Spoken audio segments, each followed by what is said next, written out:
This dog waited for his owner for nearly 10 years. Every morning, Hachi walked with his owner to the train station, and every afternoon, he returned to the same place, waiting patiently for his best friend to come back.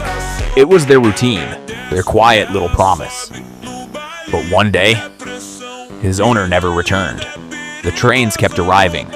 People came and went, but Hachi stayed, day after day, month after month, year after year, still waiting for the one person who once walked him to that station. Because to a loyal dog, love never truly leaves.